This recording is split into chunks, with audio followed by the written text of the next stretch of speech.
Good morning and welcome to Rising. We have a great show for you today and happy Friday. Welcome, Amber. How you doing? I'm doing well and happy Halloween. Happy Halloween. Yeah, I'm burying the lead here. Are you a big Halloween person? I am. I love horror movies, love spooky stuff. I usually dress up, but my husband and I are traveling this weekend again. Oh, yeah, you guys been out and about. I know. I actually love Halloween for the opposite reason. I love the costumes, but I'm freaked out and terrified of scary movies. So, that's not my jam.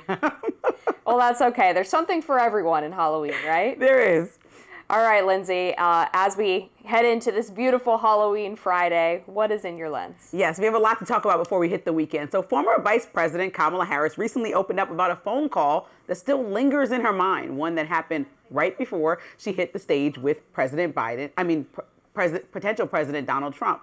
Now, she shared this story on the podcast Diary of a CEO, saying that moment helped define her quote-unquote complicated relationship with Joe Biden. That was supposed to be a pep talk from the former president, turned into something else entirely different. Let's take a look. He went on to talk about a group of people in Pennsylvania who were saying bad things about me because they heard I was saying bad things about him. And when I hung up the phone, it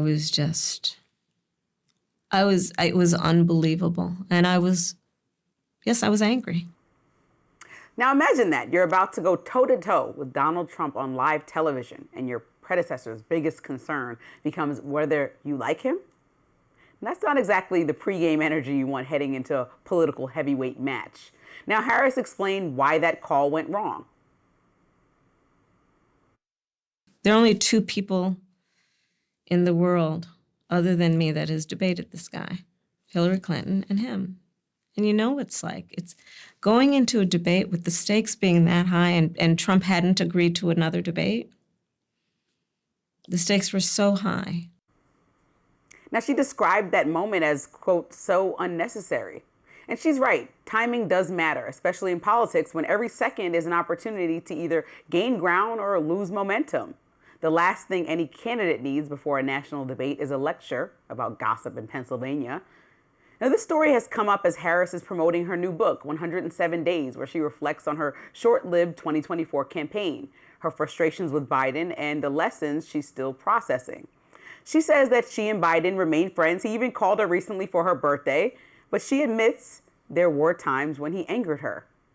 Harris also hints she might not be done with politics just yet. She's still open to running again, though 2024 clearly left a bitter taste in the mouths of many Democrats. Gary South, a Democratic strategist, told The Hill the book shows she's, quote, blaming everyone for herself but herself for her loss.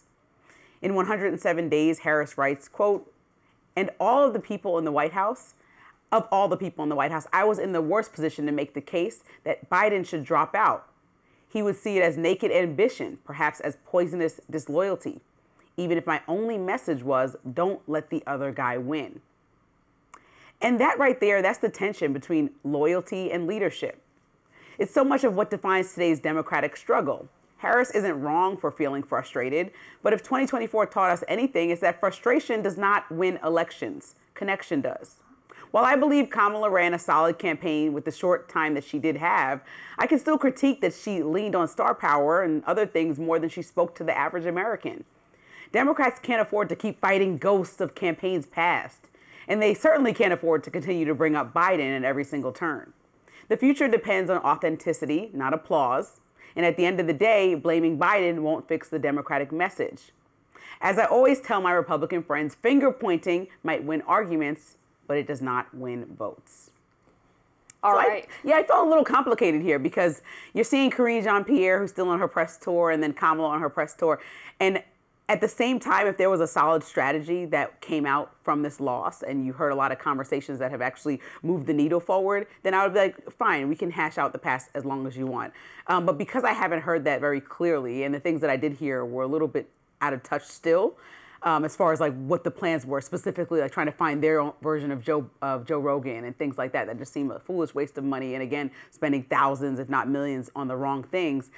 I just was frustrated that this is still the point of conversation that she wants to bring up as she's, it sparked couple years, but still that time goes by quickly when you're trying to get back people to be on board with you who know that you just lost an election. I mean, it's not that simple, and we're going to see a tough primary season. So if she really wants to win this, we have to talk about messaging and what the plan is as opposed to Biden.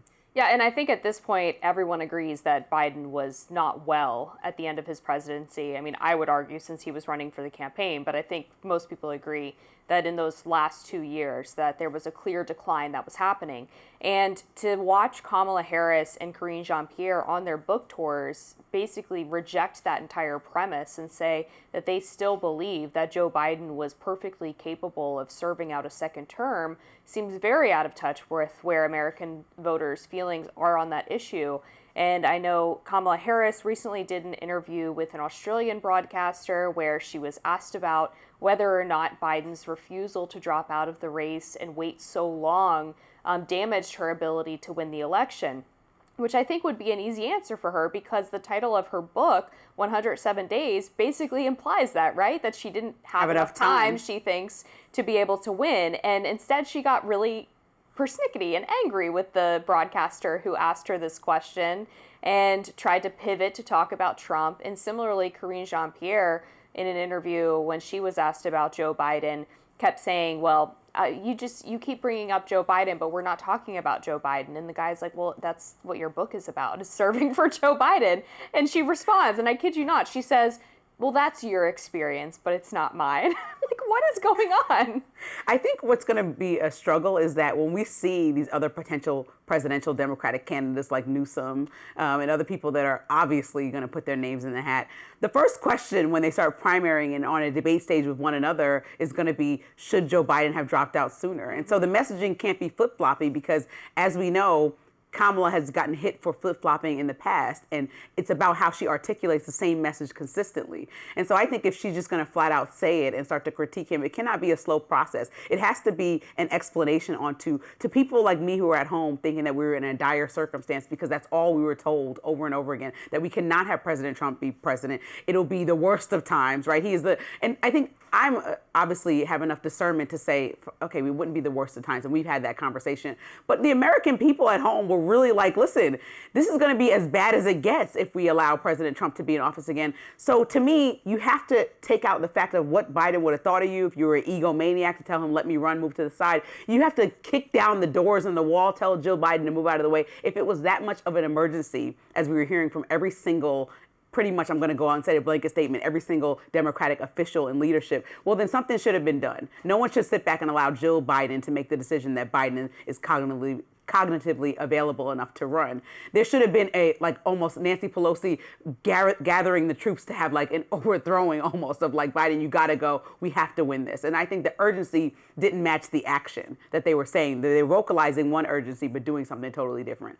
Yeah, no, I think that's a really good analysis. And I would also say, just generally speaking, one of the things that I've noticed from both the book that Kamala wrote as well as what she's been saying in her interviews since is there is a lack of accountability. It doesn't really reflect on what she could have done differently in order to get voters to trust her more, to like her more. And, she does blame the short ramp that she had before the election. But at the same time, her approval rating was the highest when she first announced, and then it dropped over time the more that she was campaigning. And so she doesn't seem to grapple with, well, I only had 107 days, but I also used those 107 days pretty poorly and didn't really make the case to the American voters what I was about, how I had changed since 2020 or why I had changed since 2020 when running in the Democratic primary. And so that lack of accountability, the lack of perhaps authenticity is going to cause her to continue to struggle if she runs again in 2028. Yeah, there's a lot more runway ahead, but I think we're going to have to continue this conversation because it's certainly not done. Coming up, a report from The Atlantic says at least 6 members of the Trump administration are now living in military housing. We'll be right back with reactions to that.